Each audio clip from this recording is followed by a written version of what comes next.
মাত্র ১২০ টাকায় আনলিমিটেড বিরিয়ানি, যত ইচ্ছে তত খাও। হ্যাঁ, এই অফারটাকে লুফে নিতে আমরা সেদিন চলে গিয়েছিলাম আকরামসে।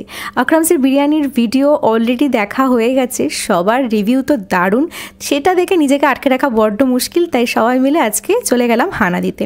আর ঢুকতেই তো চিকেন চাপের এই যে রকম একটা দৃশ্য দেখে আমার মনটা তো সেখানেই জাস্ট আটকে থাকলো। কতক্ষণে গিয়ে ভেতরে বসে বিরিয়ানি চিকেন চাপ খাবো।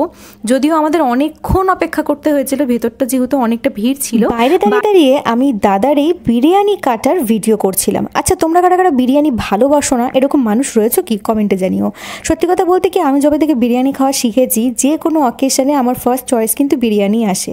কারণ বিরিয়ানি আমার মনে হয় একটা কম্বো ফুড, যেখানে তুমি চিকেন, ডিম, মশলাদার চাল পেয়ে যাচ্ছ, তার সঙ্গে অন্য কোনো রকম রেসিপি না থাকলেও চলবে। আজকে বিরিয়ানি খেতে এসে না আমার দিল পুরো গার্ডেন গার্ডেন হয়ে গেছে। তাই কারণটা কি বলো তো, ওই যে বলেছি ১২০ টাকায় আনলিমিটেড বিরিয়ানি, যত ইচ্ছে তত খাও।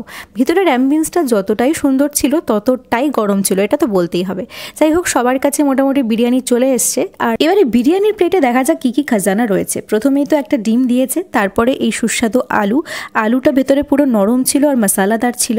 চিকেনের লেগ পিস আমার বিরিয়ানিতে ভীষণ ভালো লাগে খেতে। আর তারপরে চলে এলো চিকেন চাপ। আমি একটা অনেস্টলি কথা বলতে চাই, আমি রায়গঞ্জের যত রকম বিরিয়ানির চিকেন চাপ খেয়েছি না, আমার কাছে আকরামসের এই চিকেন চাপটা সব থেকে সলিড লেগেছে। এরকম টেস্ট আমি মনে হয় চিকেন চাপে এর আগে কখনো খাইনি আমাদের নিজেদের সঙ্গে। তোমাদের সঙ্গে এই ভিডিওগুলো শেয়ার করছি আর আমার জিভে পুরো জল চলে এসছে। ইচ্ছে করছে ছুটে গিয়ে এক্ষুনি 1 প্লেট বিরিয়ানি আর 1 প্লেট চিকেন চাপ খেয়ে আসি, কিন্তু এখন বাজছে রাত 12টা। যাই হোক, এখানে কিন্তু অলরেডি বিরিয়ানি রিফিল করা শুরু হয়ে গেছে, আমি বাদে। এত নাচানাচি করেছি, আজকে আনলিমিটেড বিরিয়ানি খাবো, আর সেই 1 প্লেট বিরিয়ানি নিয়ে এখনও বসে রয়েছি। আমার সঙ্গে না প্রত্যেকবার এটাই হয়, যবে থেকে বাইরের খাওয়া দাওয়া আমি বন্ধ করে দিয়েছি তবে থেকে আমি এরমটা হয়ে গেছি, মানে ঠিকঠাক মতন খাবার খেতে পারি না। তাই এই 1 প্লেট বিরিয়ানি খেতে আমার অনেকটা সময় লেগে গিয়েছিল। আর যেহেতু ভেতরটা বেশ গরম ছিল, তার জন্য আরোই কষ্ট হচ্ছিল। যাই হোক, সবার শেষে বাইরে বেরিয়ে একটা রাবড়ি আইসক্রিম খেয়ে নিলাম। তো চলো, সবাই খুব ভালো থেকো, ভালো লাগলে do follow, like and subscribe. By.